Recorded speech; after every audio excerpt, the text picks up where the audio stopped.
No, thank you, Program Director, for that. I think it's important to just introduce myself properly and also into this topic.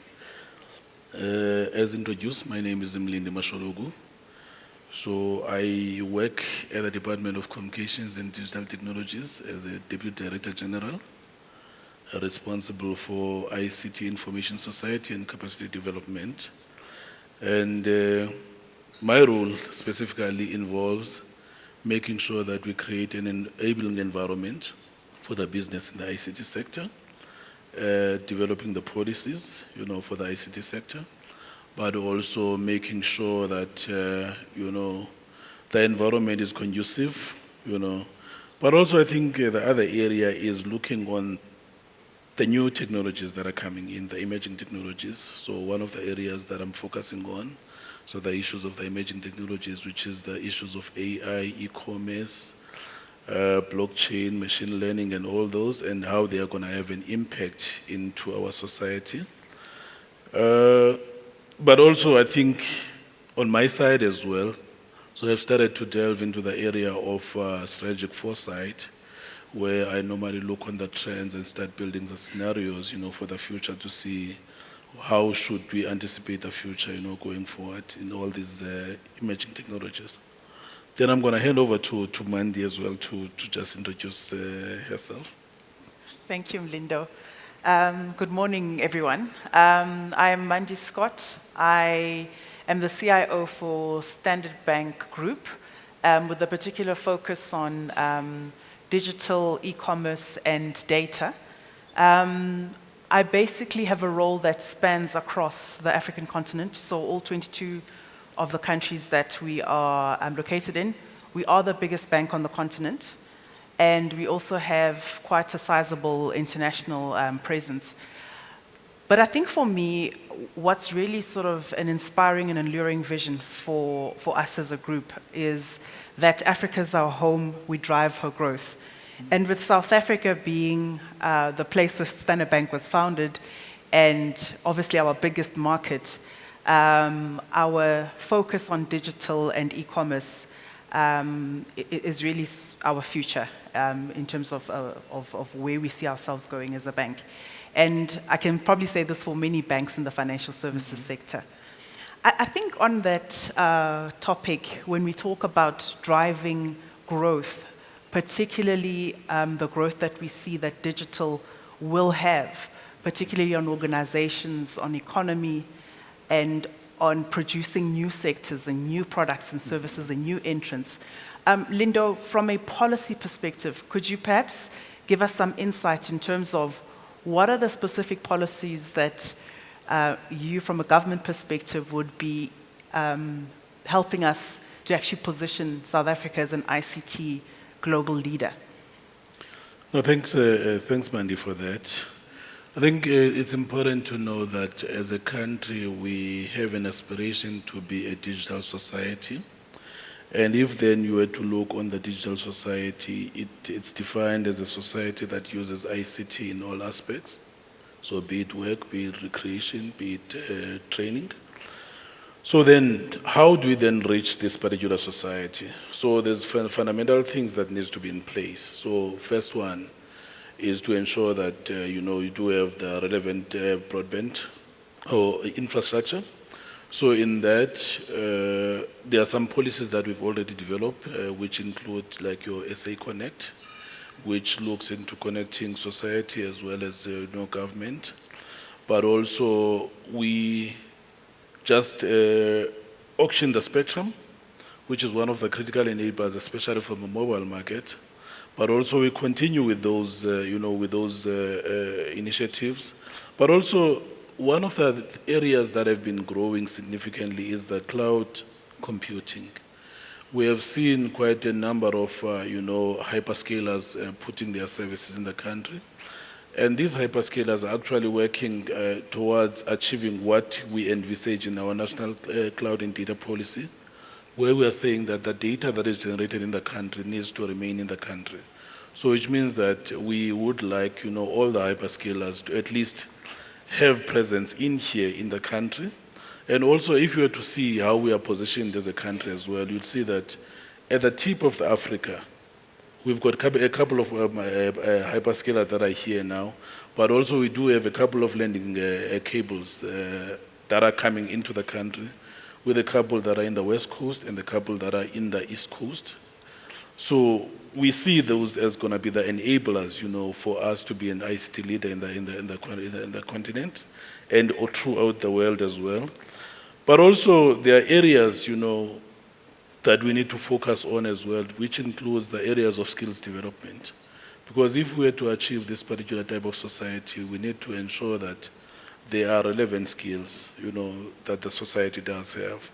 So in that one, we do have a National Digital and Future Skills Strategy as a department that we are executing, which looks on the high-end digital skills that we can start training our society on. But also, I think in closing, Mandy, I think there are two areas that we are looking into as well. One is the entrepreneurship support, because we see that if we don't develop, entrepreneurs, we are going to fall flat as a country. Because if we were to look on the big businesses, they are not really employing much people, but the SMMEs are the ones that are creating employment. So we have got the programs that now drive the entrepreneurship.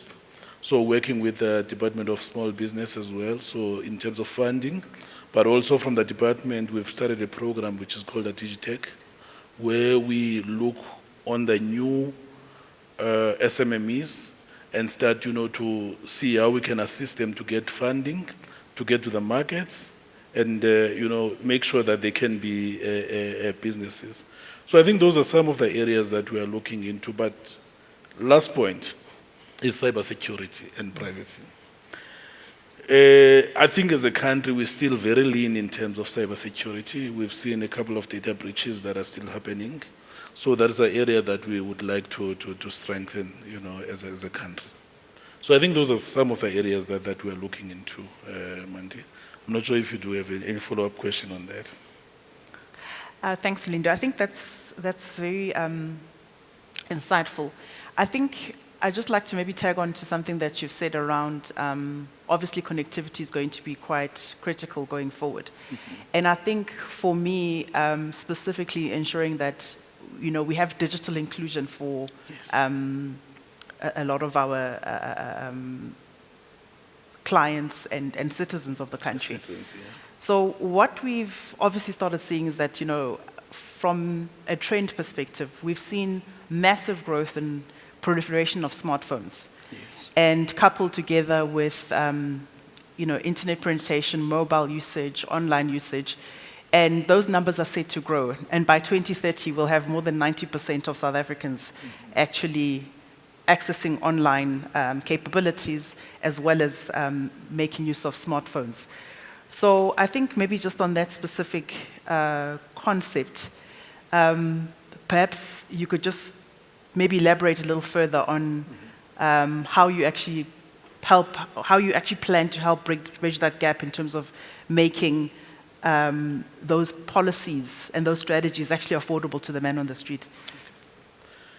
Yeah, I think one of the challenges that we see the increase in smartphones, but if you were to look on the rural areas, you will find that we still have got a huge unemployment, and now, which means that most of the people that are in there, they rely on social grants. While as a country we look into transitioning from your normal 2G networks into like at least 4G and 5G, one of the areas that we are looking on especially is see how we can introduce the lower end smartphones that can assist in the lower end of the market. And that is where then we would like to start partnering with the business environment, to start developing those phones in country, but also to have those phones at least at an entry level of say around 400 to 500. Then at least we'll see that, we can start moving away from the 2G feature phones, but starting to have the entry level, smartphones. But I think on that, Mandy, I think I need to pose something to you as well, to understand, you see what government is trying to do. But then from the business point of view, So what are the initiatives that you are driving as a business and as a business sector to enable this ICT adoption? Because we see that, this ICT adoption is actually coming up quite high. Yeah. I think the question you've posed, perhaps I can maybe talk to a lot of the banking sector as a whole, and it's not something necessarily unique to Standard Bank or my organization. But I think what you coined earlier around investment in additional, undersea cabling, that the financial services industry played quite a huge role in actually financing some of those investments, because digital does require quite an extensive investment in the infrastructure backbone. So I think that's the one side of the coin. The other is we know that from an industry perspective and the organization, in actually enabling ICT adoption, we've had to look at what are some of the barriers that are driving low adoption. And really it's around connectivity and cost. So one of the key things that we started thinking about is how do we enable somebody who lives in a rural area to still access online services and to even access things like lending without necessarily having to go to a branch that may be 50 or 100 kilometers away. So the use of online services has really been quite a differentiator for us. And in some instances, I know many organizations are replicating this as well, is to actually, as part of some of the packages and service offerings we provide, is to provide the smartphone as part of a complete package, again, to start driving that. And I think one of the key things that is really untapped at this point in time is offline banking. So how do you allow offline capabilities where, because of the cost of data, you can still ensure that we don't necessarily prejudice clients and citizens that may not necessarily have access to funds to actually access our online capabilities. So I think those are things that are really crucial. From what we are seeing, there's opportunities in South Africa and of course on the continent to start enabling offline capabilities, digital capabilities. Okay. No, thanks, Mandy, for that. And I think one of the areas that you touched on as well is the issues of, those rural connectivity and all that. And I think one of the areas, I just want to add on what you've just said as well, is we see that as a country, we are not looking onto the infrastructure sharing. And it's one of the things that is really killing the ICT sector, because we see that we still want to compete on infrastructure rather than to compete on services. And if there are telcos that are in here, I think they need to re-look onto that model. Especially, at least I know that I did work on a couple of telcos, and you'll see that you rather have the fiber in there for years without you saying that, let me give other people this fiber, and then I can say that you can go and build on the other areas, But then in that, Mandy, so we see that the ICT is going to have a huge impact if we adopt it properly. So what do you see as the role of ICT in the overall business performance from your point of view? I mean, I think there's no doubt that ICT has really been a game changer for business performance, whether it's banking or other industries, because it's allowed us to access clients that we may not have been able to access before. It's also reduced the cost and not completely eliminated, but really reduced the need for physical distribution. And by that I mean industries in the past, and even your SMEs would have had to set up sell goods and services. So digital inclusion, a digital economy, absolutely opens up those avenues where you can provide services digitally online. And I think more importantly, what we're seeing for a lot of our clients who are also SMEs is that they are able to actually have a complete paradigm shift in terms of being able to access suppliers globally and also access to markets that are not necessarily constrained in South Africa. So I think for the SMEs, massive opportunities, and I think for industries at scale. So I think ICT is an imperative. We know that it drives efficiency, it drives product innovation, and every business has a digitization agenda. And I think we've often focused on digitization in the construct of large businesses, large industries. But I would beg to differ that actually digitization is probably on the agenda of your SMEs as well. If somebody's starting a business today, you probably are best going online because it also reduces the cost of entry and reduces those barriers that were traditionally there for a lot of businesses and entrants to new markets. Okay. Thanks. I think just on that point, I think I've spoken about obviously reducing those barriers and allowing new entrants, new markets, digital inclusion. But you touched on, obviously, partnerships with telcos. And I think the question I wanted to ask is specifically what policies and what can we look forward to in terms of driving connectivity for South Africa? What are some of those points that we can look to with regard to how you want to drive connectivity? Yeah, on that, Mandy, I think the one area that I want to highlight first, there is a term that I would like us to start adopting, which is called digital public infrastructure. So it's a term that has been proposed by UNDP, which serves multiple purposes and plays a crucial role in terms of facilitating digital transformation.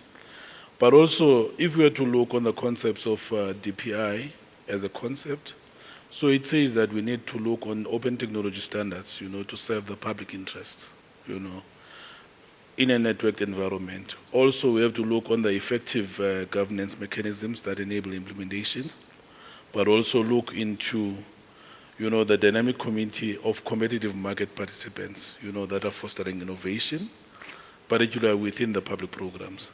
So in that, as a country, so one of the things that we're currently doing now, we have done the SA Connect as a policy to connect government, but now we are looking on to saying that what are the other policies that we can look into. So one of them being, the 5G policy spectrum or the next generation policy spectrum, where we look onto the areas of how we can use the spectrum effectively, but also ensure that, when we use the spectrum, we can make sure that there is competition. So if you are not using the spectrum, you can resell the spectrum that you are using. That aspect was not there. So now we are trying to look into that. But also we see that, if we can have, these type of policies in place, then some of the areas that we can try to achieve, if we were to look on socio-economic development, we see broadband connectivity as a catalyst for everything that we do. Because even this community that we're saying, if we're saying that the society wants it to be digital, so at the fundamental, we need to ensure that broadband is available, but also broadband is at a price that is right. At the moment, one of the things that we're doing with our regulator is to understand, some of the things that make the cost of data to be expensive in the country. So we've engaged in a study, a study on cost to communicate, so which tries to unpack everything. I know the Competition Commission also have done their studies, so we're working with them as well to say that we want to ensure that, data prices, they are cheaper, but also then, which will mean that, we're going to have inclusion of everybody, in terms of, the society.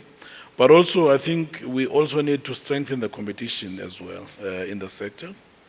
So if we strengthen the competition, that's why I was saying that we need to compete on services, not on the infrastructure. Because we see that if then you strengthen the competition, then the prices will actually go down. Because people will be looking on better offerings out there in the market. But also now we see as a South Africa that we've got two key players, especially on the mobile space. On the fixed space, yes, there are a couple of players that are currently coming in now in terms of fiber to the home and all that. But also that one is still quite expensive. Because if now you say that if I have to get uncapped data, it's about 700 rand, if I'm in the city. What about the area that are out there, those areas? So what are the pricing models that we can create? So those are some of the things that we are currently looking on. But I think, Mandy, let me pose something back to you as well. We always say that, competition for any business environment is healthy. So what are the things that you see from your sector in terms of competition, especially in the ICT?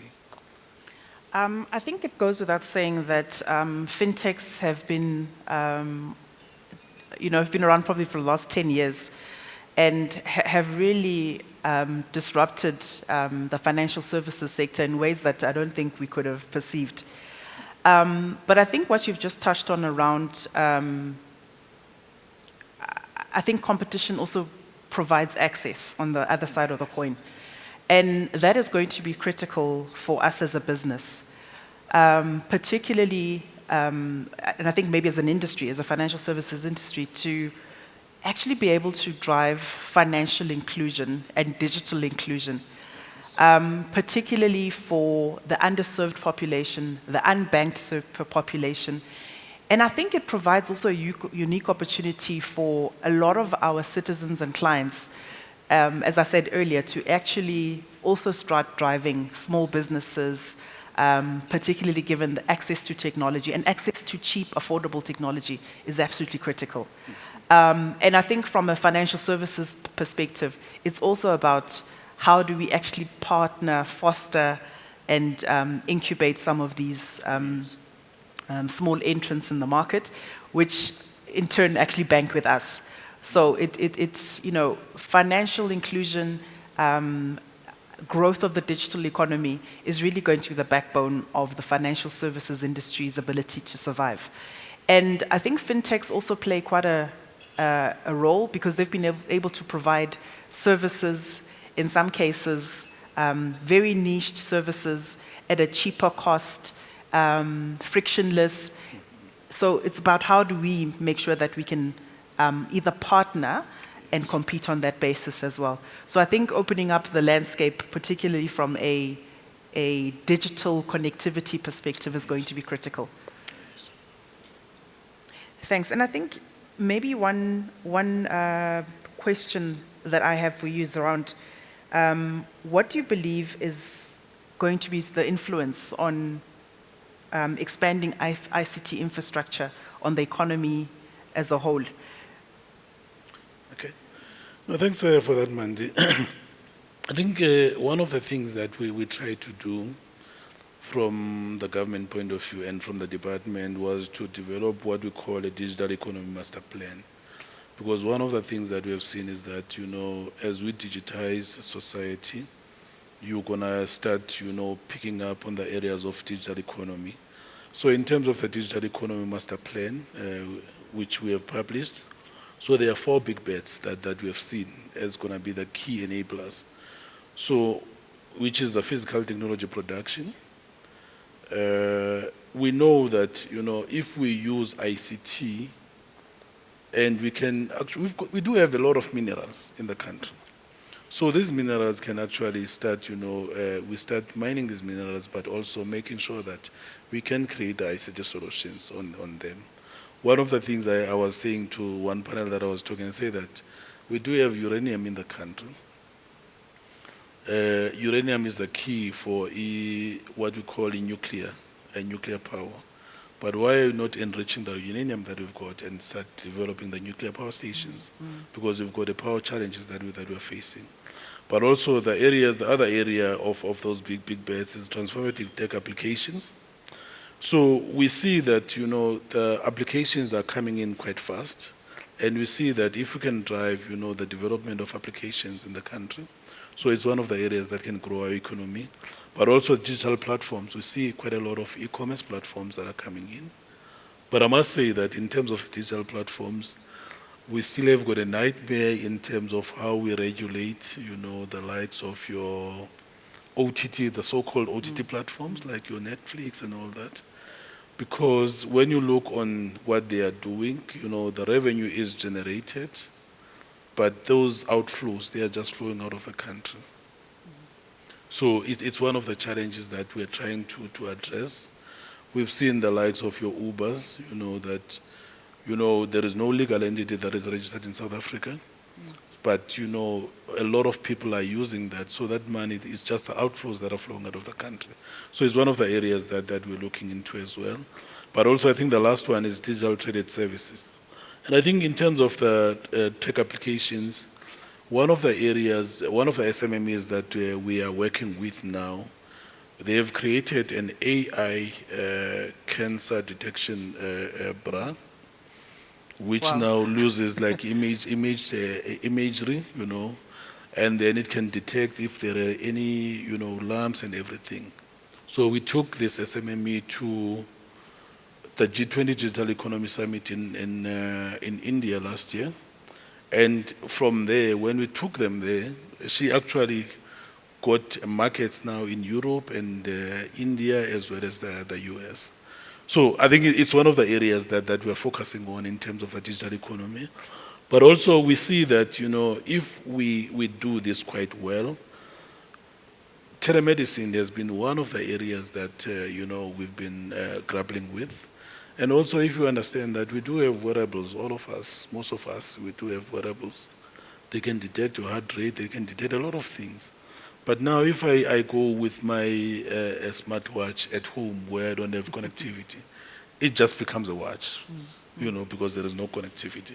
So we see that, those are the areas that, we can actually have an impact on. And also the issues of e-learning. We've seen when COVID came in, that, the kids that were sitting in the cities were able to access education, but the kids that were in the rural areas struggled because there was no connectivity. So if then we can foster this, ICT infrastructure, then we can have education as well as distance education. But also I think you did touch on the issues of digital banking, I don't even have to touch on that one. Yeah. But also, I would like to see on your side, what are the areas that you see, that can have impact in the sector and also from your point of view?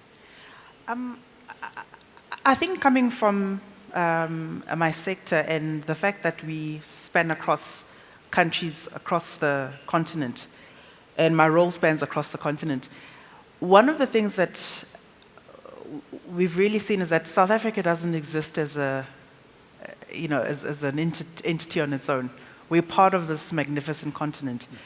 And if you look at some of the infrastructure investments that have been made on undersea cabling, for instance, Google made an investment recently with undersea cabling that runs from Togo, Nigeria, Namibia, and South Africa. I often wonder to myself, how are we actually starting to perhaps look at the digital economy, and not only create South Africa as the lead and the powerhouse, but how do we actually inculcate Africa as the powerhouse, particularly where we are connected with some of our infrastructure in the way that CCOM and Google's Equinox cable have been able to make those investments. So specifically, and particularly the flow of goods across the African continent. We know that that's been growing and increasing. And the ability for South African SMEs, industries, to actually, using digital technologies, actually move into new markets without the heavy physical infrastructure that would be required in a normal setup going into a new market. So perhaps maybe touch on what are the specific policies that government is helping to enable, assisting to enable. No, on that, we're currently leveraging now on the African Continental Free Trade Agreement. But also on that one, there's still challenges because, we see that we are saying that if we were to look on cross-data flows, especially of data, so it's one of the things that now we're still grappling with to see, especially the likes of your organization that would have an operation, say in Nigeria, in somewhere else. If now we are saying the data that is created here need to stay here, then what happens if you've got your customer that is moving in between these countries. Yeah. So it's one of the areas that we're still grappling with. But from the policy point of view, we are working, doing the research and say that what are some of these areas that we can work around so that, because we don't want to stifle innovation, but on doing that as well, we try to make sure that while we don't stifle innovation, but we create an environment whereby we protect human rights and we protect citizens' data as well, so that it doesn't get used all over the place, So it's one of the areas that we're focusing on. Great. Thank you, Mlindo. Yeah. I think perhaps we can look at some questions, comments Yes. from our audience. Yeah, let's get those if there are any questions.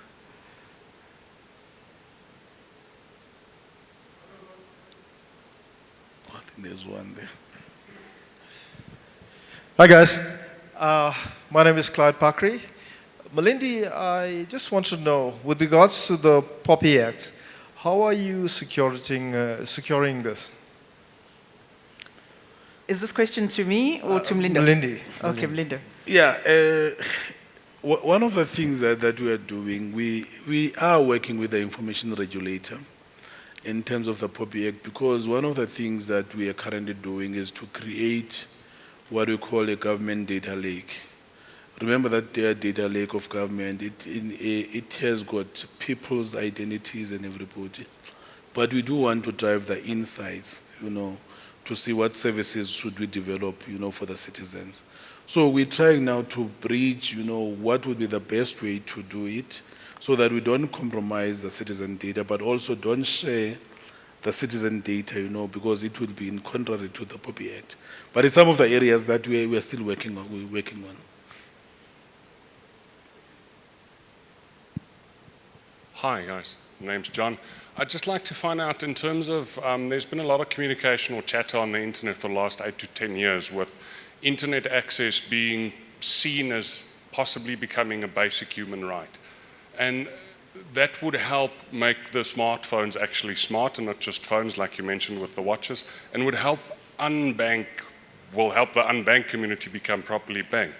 So why do we have so many red tapes in place in terms of internet connectivity? For example, if we take something like Starlink, we don't need major infrastructure to be put in place to reach the outreaches of the country.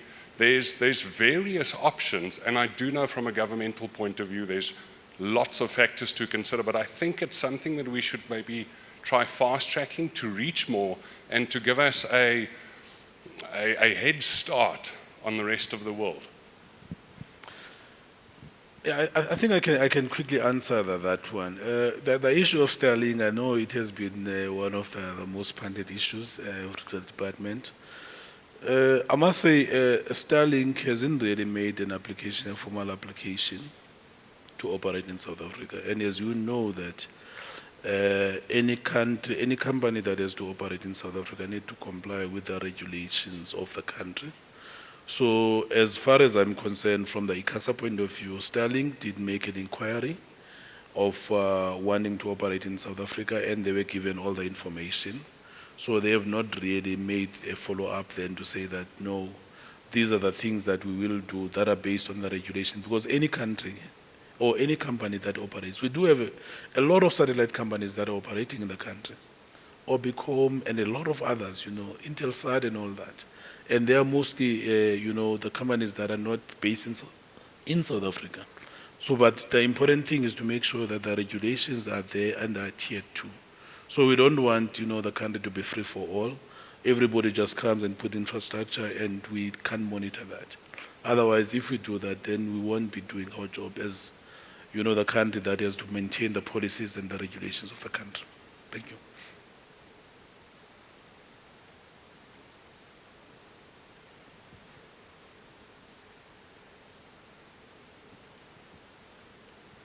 Give that to you.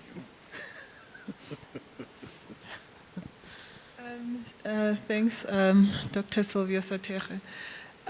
This is not a tech question, but a business question, right? And I believe as digital transformers, we are business people with the technical know-how. How are we going to deal with the money that is going outside the country and not necessarily paying taxes? You know, you spoke of your Ubers, your Netflix. What are we going to do? It's very important that we also safeguard our economy as a country, and I don't want to take it to mineral resources that are leaving the country without us beneficiating them and we're coming back. But I just want us to apply our business mindset as technical people. How can we help the country get at least its fair taxes from this money that is leaving the country? It's to all of us, by the way. No, I think I can. I think I did touch on that, briefly. It's one of the areas that we're grappling with, and I know these platforms, they are coming in. So we're trying to see on the other countries. We did look on what Rwanda have done. So what Rwanda has done in the issues of Uber, so they put a regulation that whatever company, they need to form a legal entity, and there has to be a shareholding that is there in the country. So in that way, that it becomes a taxable service, And then they left, Rwanda. Then Rwanda unpacked that app and developed that app themselves. So I think it's one of the things that as South Africans as well, we need to look into these things and say that if then, there is a company like Netflix and all that, they generate a lot of revenue from South Africa. But that money is just going out of the country, and it needs a collective mind to say that how do we put the, the regulations, for these OTT services. All right, I'm going to cut you short because it's my duty as well to make sure we stay on time, or in time, or with time, or one of those things. But ladies and gentlemen, can we give them a big round of applause? Thank you.